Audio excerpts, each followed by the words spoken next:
Salam Bapak Ibu Asesor yang terhormat. Perkenalkan nama saya Adri Arlan, saya adalah dosen tetap pada program studi Hubungan Internasional Universitas Pelita Harapan. Pada kesempatan ini saya akan melaksanakan video pernyataan diri dosen pada Unjuk Kerja Tridharma Perguruan Tinggi dengan mata kuliah Organisasi Internasional. Adapun akan ada dua bagian dalam video ini. Yang pertama, gambaran tentang mata kuliah secara umum, dan yang kedua, video tentang pengajaran di kelas. Mata kuliah Organisasi Internasional merupakan mata kuliah inti di program studi S1 Hubungan Internasional. Mata kuliah ditawarkan di semester genap dengan bobot 3 SKS selama 16 pertemuan. Ujian tengah semester atau UTS dilaksanakan pada pertemuan ke-8 dan ujian akhir semester atau UAS dilaksanakan pada pertemuan ke-16. Mahasiswa akan lulus dari mata kuliah ini jika memperoleh nilai akhir minimal C atau dalam angka adalah 60. Deskripsi mata kuliah Organisasi Internasional.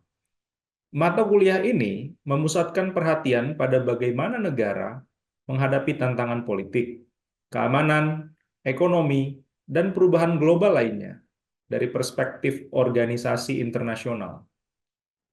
Pembahasan mencakup peran dan perilaku negara di panggung dunia, interaksi antar negara, serta interaksi antara aktor negara dan non-negara. Topik-topik yang akan dibicarakan meliputi orientasi politik negara-negara di panggung dunia, struktur organisasi, pendekatan sosial dan upaya perdamaian, strategi untuk mengejar kemakmuran, serta pendekatan terhadap hak-hak asasi manusia, ekonomi, keamanan, dan masalah lingkungan. Prasyarat mata kuliah telah mengambil mata kuliah kebijakan luar negeri, politik internasional, dan teori hubungan internasional.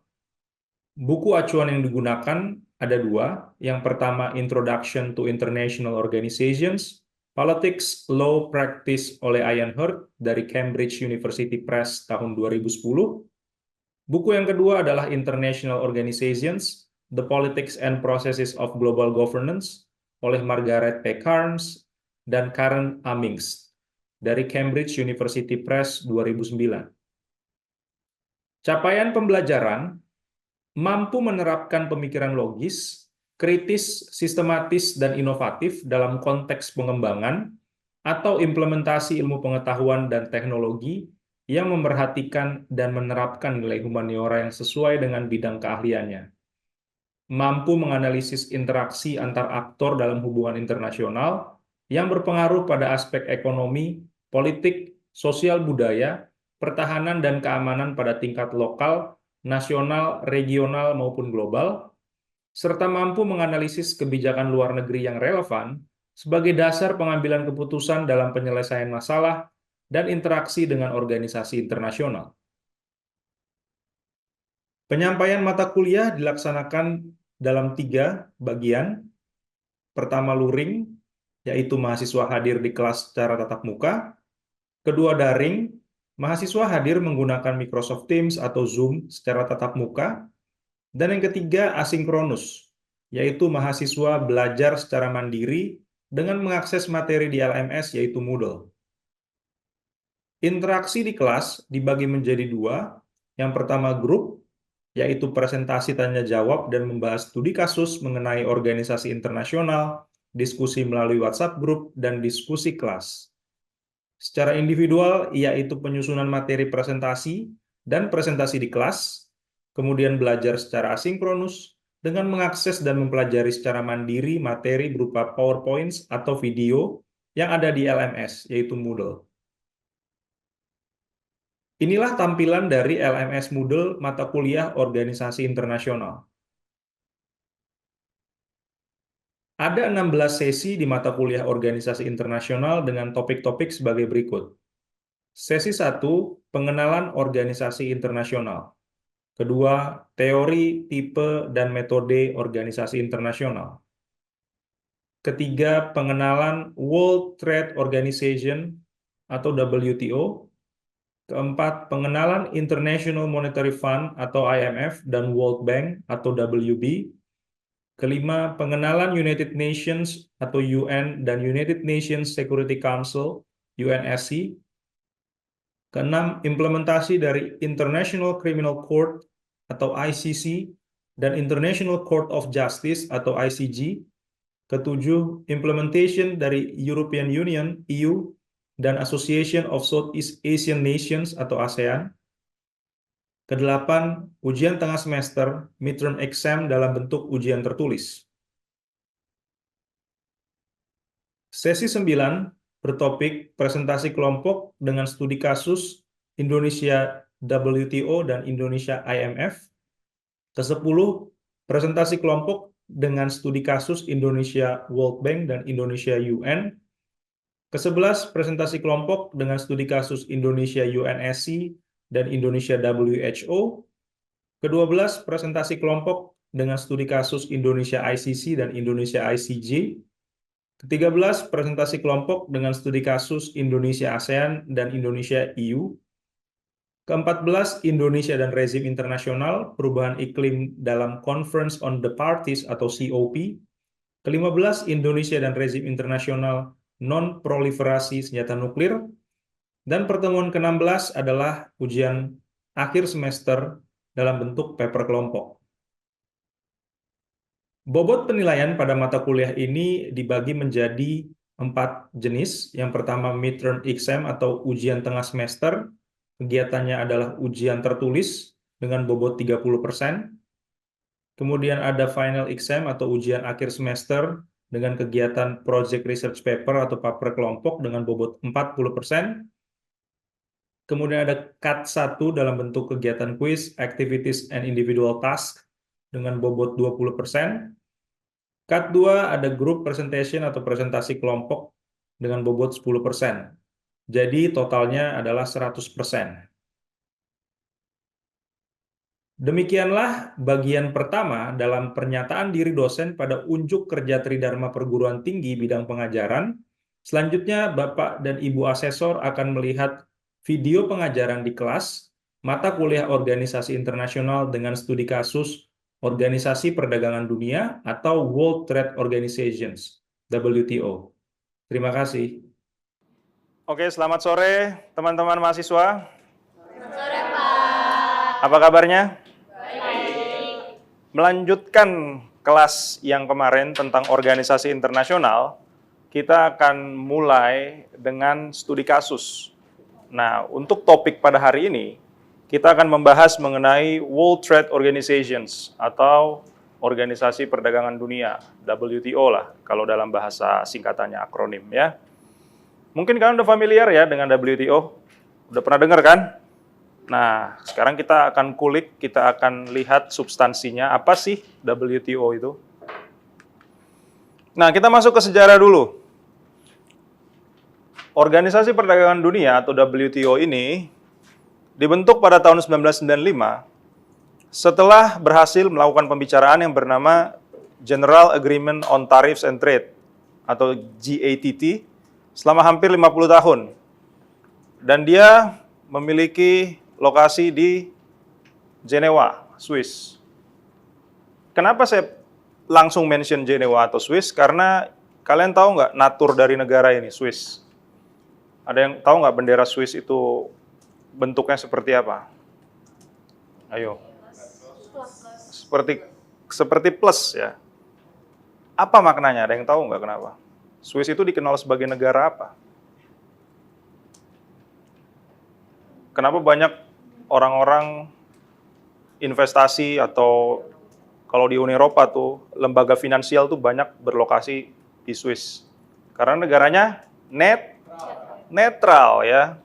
Kalau kalian tahu, setiap negara merasa aman karena Swiss nggak mungkin lah dia diserang karena dia nggak punya kepentingan apapun dalam hal ini ya. Apa yang diinginkan oleh Swiss adalah kestabilan. Nah, GATT dibentuk itu setelah Perang Dunia II sebagai upaya untuk membuka perdagangan internasional dan membuat aturan perdagangan global yang lebih adil. Kalian bayangkan ya, kita ke pasar lah. Di pasar itu banyak pedagang. Pedagangnya itu mereka jual komoditasnya sama atau beda-beda biasanya kalau ke pasar? Enggak, beda-beda dong ya. Kalau misalnya kalian ke pasar tradisional misalnya, ya, ya mungkin ada yang sama, bener juga sih Kay. Tapi ya beberapa komoditas itu pasti ada yang beda-beda. Nah misalnya kalau sama deh, saya ambil logikamu. Biasanya kalian melihat apa? Kalau misalnya ada pedagang A, B, dia jualan semangka yang sama. Biasanya yang kamu lihat apa? Harga pasti kan? Ada nggak pedagang yang ngasih harga lebih murah kalau di satu pasar itu? Tapi kamu harus ngapain biar dapetin itu? Nawar kan? Nah, ini yang akan kita pelajari nih. Inilah the art of negotiations-nya yang diwadahi oleh WTO. Nah, oke, sebelum masuk ke situ, kita bahas WTO itu memiliki 164 negara anggota dan memainkan peranan penting dalam membentuk dan mengatur perdagangan internasional. Nah, ini nih kata kuncinya. Lebih adil dan efektif. Kalau kita bicara tadi, pasar tradisional dan lain-lain, ada kan kumpulan pedagang-pedagang kecil dan pedagang besar, right? Pedagang kecil biasanya harganya lebih mahal atau lebih murah dibandingkan pedagang besar? Yakin kalian? Misalnya ada pedagang kecil yang warung-warung kecil, dia jualan beras, terus ada pedagang besar yang jualan beras juga. Lebih mahal lah. Dia membeli dari yang ngedar itu kayak grosir. Exactly, dia beli dari yang besar kan. Nah, kalau hal itu dibiarkan, terjadi fair trade nggak? Yang besar lebih murah daripada yang kecil? Enggak. Kenapa kamu takut? Jawab yang keras. Tidak, yang nggak adil. Nah, WTO hadir sebagai jembatan untuk mengakomodir kepentingan yang negara-negara tadi, atau katakanlah negara berkembang lah kita bisa bilang. Ya, kita lanjut. Nah ini, kalian harus ingat, WTO itu punya 3 fungsi atau peran utama dalam perdagangan internasional. Ingat ya, yang pertama itu fair trade, yaitu menjaga sistem perdagangan internasional yang bebas dan adil. Yang kedua, settlement dispute, menyelesaikan sengketa perdagangan. Dan yang ketiga, global trade, mengembangkan dan mempromosikan perdagangan yang global. Nah, 3 peran utama WTO ini nanti ada turunannya, sangat rumit ya. Tapi kita, karena kalian masih pengenalan, kita fokus ke 3 tujuan utama ini dulu. Nah, kita akan masuk ke yang pertama. Ian Hurt bilang, international organizations exist in the conceptual and legal space between state sovereignty and legal obligation. They are created by the commitments made by sovereign states, and their purpose is to bind those states to their commitments. Kalau kita bicara organisasi internasional, kita harus punya yang namanya apa, guys? Komitmen ya. Komitmen ini apa sih? Komitmen ya di saat kita udah bersatu, ya harus mematuhi peraturannya, rule of law-nya gitu loh. Nah, ini yang akan kita coba telusuri ya. Nah, WTO sendiri mengatur perdagangan internasional, memfasilitasi negosiasi perdagangan, dan menyelesaikan sengketa perdagangan antara negara-negara anggotanya. Ingat ya, antara negara-negara anggotanya. Kalau ada negara di luar WTO, bisa nggak dibantu sama WTO? Dengan logika ini? No, sayangnya enggak ya. Makanya negara-negara itu kalau mau dibantu harus bergabung dengan WTO. Nah, kita masuk ke prinsip yang pertama. Fair trade. Ini prinsip yang paling menjadi concern utama nih. Mungkin kalian udah ada yang pernah dengar ya. Ada yang dinamakan most favored nation. Jadi ada negara-negara yang kita tadi udah mengambil contoh, ada negara-negara great powers lah, atau negara yang kuat secara perdagangan. Nah, di dalam WTO maknanya MFN ini lebih ke arah treating other people equally. Artinya apa? Negara-negara maju atau negara di kuasa tersebut, memang mereka punya upper hands lah kalau mau dagang. Kita ambil contoh lah. Mobil listrik misalnya. Sekarang produk-produk mobil listrik kebanyakan dari mana kalau di Indonesia, Kay?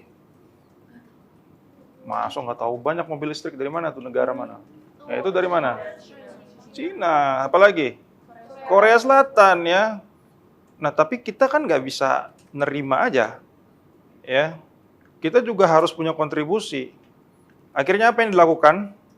Kita minta beberapa komponen atau parts dari EV tersebut itu diproduce oleh siapa? Lokal Indonesia. Apa yang bisa kita bantu dalam proses produksinya itu EV misalnya? Promosi. Kalau dalam promosi ya bisa semuanya lah, tapi kalau dalam komponennya kayak Bahan baku. bahan bakunya apa yang spesifik? Nikel itu bisa buat apa? Baterai ya. Baterainya kita bisa provide baterainya. Jadi kita cuman dikirim katakanlah rangka mobil lah. Ya, atau mungkin ya cetakan mobilnya lah ya, kayak panel-panelnya. Tapi untuk komponen utama baterainya harus dari kita. Nah, ini yang dinamakan most favored nations. Contohnya lah seperti itu. Terus yang kedua ada national treatment. Jadi treating foreigners and locals equally. Nah, ini bagai buah simalakama. Kenapa? Karena ada paradoksnya ya. Kan kita lihat tadi, kalau seandainya kita kalah di EV, apa produk yang kita kuat misalnya di Indonesia? Komoditas apa yang menjadi top 10 kita lah, yang sering kita ekspor? Kelapa sawit misalnya. Apalagi selain kelapa sawit? Kopi. Kita rempah-rempah loh. Apalagi rempah-rempah kita yang terkenal. Dulu iya, pala dulu. Coklat. Cengkeh. Produk kita yang paling banyak diekspor ke luar negeri ada yang tahu nggak apa? Yang sekarang? Indomie, bener Indomie. Indomie, apalagi? Kalian tahu nggak, kita itu banyak selain kelapa sawit ya, kita juga mengekspor batu bara. Batu bara kita tuh banyak banget luar negeri. Nah tetapi batu bara ada saingannya nggak? Ada juga batu bara dari Cina, batu bara dari Uni Eropa pun ada batu baranya guys. Nah kita harus memenuhi standar-standar yang sama di dalam negeri dan di luar negeri kita kalau kita mau ekspor. Kenapa? Karena ada ini treating foreigners and locals equally. Jadi negara-negara yang ada di dalam keanggotaan WTO, mereka punya komoditas yang sama, tapi mereka harus ngikutin standar dari WTO itu jika mereka mau ekspor gitu loh. Yang kita mungkin harus harus lebih peka gitu loh terhadap hal itu. Nah, akhirnya WTO bertujuan untuk menciptakan lingkungan perdagangan global yang adil dan bebas dari proteksionisme. Ayo, siapa yang masih ingat makna dari proteksionisme? Nah, kemudian organisasi ini juga memberikan bantuan teknis dan kapasitas kepada negara-negara berkembang untuk membantunya mengembangkan sektor perdagangan mereka. Jadi, nanti kalau kita bicara soal ekspor dan lain-lain, sebenarnya peraturannya banyak banget ya kalau kalian buka situs WTO-nya tuh. Cuma kan institusi pemerintah yang membantu kita untuk beradaptasi lah dengan WTO itu namanya Kementerian Perdagangan. Kemendak itu dia punya desk yang langsung related ke WTO. Di mana di dalamnya mereka tuh menempatkan negosiator-negosiator handal untuk ya kalau terjadi ini nih mau membuka pasar atau mungkin arbitrase dan lain-lain. Nah, oke. Dalam 3 aspek ini ada yang mau ditanya nggak, guys? Saya ingin kita bentuk kelompok aja, ya. Ada 3 pertanyaan. Nah, pertanyaan ini pertama, bagaimana cara WTO melakukan fungsinya melawan negara-negara maju atau adikuasa seperti Amerika Serikat, Uni Eropa, atau Republik Rakyat Tiongkok? Terus yang kedua, apa kepentingan negara berkembang yang bisa difasilitasi oleh WTO? Dan yang ketiga, bayangkanlah Anda sebagai negosiator Kementerian Perdagangan Republik Indonesia, bagaimana strategi Anda untuk memperjuangkan komoditas unggulan negara melawan negara maju? Nah, jadi kita ada bermain role play sedikit lah, ya, supaya kalian mulai memikirkan gitu loh, strategi-strategi apa atau langkah-langkah apa yang bisa kita upayakan gitu loh, supaya kita bermain di arena yang sama gitu loh, enggak manut-manut aja. Kan kebanyakan kita diatur tuh sama negara-negara maju. Paham nggak pertanyaan? Oke ya, kalau begitu kita coba ya, kita mulai diskusinya. Silakan mulai berdiskusi. Saya kasih waktu 15 menit. Baik, terima kasih semuanya untuk pertanyaan pertama dari kelompok kami. Jawabannya adalah dengan bergabung menjadi anggota WTO, suatu negara itu pasti sudah berkomitmen dan harus meningkatkan diri pada kebijakan yang berlaku di WTO itu sendiri. Misalnya ada satu fungsi WTO yaitu fair trade. Prinsip MMN memberi mandat kepada negara-negara maju untuk menstimulasi perkembangan ekonomi di negara berkembang. Selanjutnya untuk pertanyaan kedua, apa kepentingan negara berkembang yang bisa difasilitasi WTO? Yang pertama tentunya untuk memperluas pasar. Yang kedua, memelihara stabilitas harga sehingga produk lokal yang akan masuk ke pasar global dapat bersaing. Tentunya juga meningkatkan peluang kerjasama perdagangan dengan negara maju. Dan yang ketiga adalah jika menjadi Menteri Perdagangan, apa ya strategi yang kami mungkin bisa lakukan untuk memperjuangkan komunitas unggulan? Yang pertama, mendekatkan diri dengan Tuhan. itu pasti Pak, harus mendekatkan diri dengan kompetitor, kemudian juga menganalisa apa yang menjadi faktor mengapa negara maju menjadi unggul. Jika tidak relevan di negara kita, maka kita bisa mencari alternatif yang ada di negara kita. Sekian. Oke, kasih tepuk tangan dulu. Siapa namanya? Mevlin ya. Tegas juga kamu kalau ngomong ya, Mevlin ya. Oke guys, saya sudah melihat respons dari kelompok-kelompok tersebut. Sebenarnya kita memang terlalu ini ya, kalian sebenarnya saya tuh ngasih pertanyaan ini, jawabannya ada di slide semua, saya cuma ngulangin aja. Nah, tapi tadi yang bisa menangkap pesan ini, Fania dan kawan-kawan cukup bisa lah memberikan jawaban yang cukup simpel ya, karena kan tadi saya udah bilang nih, untuk pertanyaan pertama, bagaimana cara WTO melakukan fungsinya? Sebenarnya melawan ini bukan berarti apa ya, bukan berarti dalam artian perang atau apalah, enggak, lebih ke strateginya gitu loh. Perdagangan, isu-isu perdagangan, siapa lagi yang tertarik? Nah, kalau kalian tertarik, ya tadi intertrade itu akan lebih banyak bicara soal politik WTO ini. Kenapa? Karena tiga hal ini akan menjadi makanan sehari-hari kalian.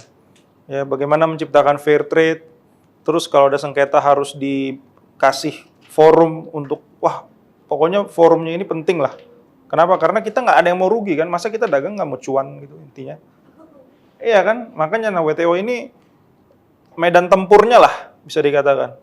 Dan yang terakhir ya tadi, kalau kita mau shifting komoditas kita, ya kita harus punya wawasan gitu loh, kita harus riset gitu loh. Makanya jangan overthinking ya.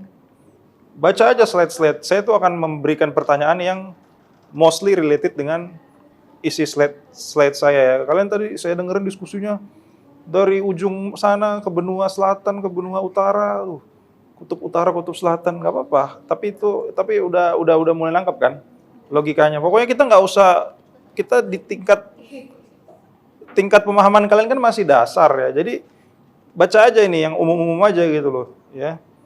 Begitu. Oke guys, sampai sini dulu. Ada yang mau ditanya lagi? Oke, kalau nggak ada, sekali lagi terima kasih atas kehadirannya. Nanti materinya akan saya taruh di Moodle dan juga referensi-referensi lainnya. Akhir kata, selamat melanjutkan aktivitas. Sampai jumpa di pertemuan selanjutnya. Terima kasih.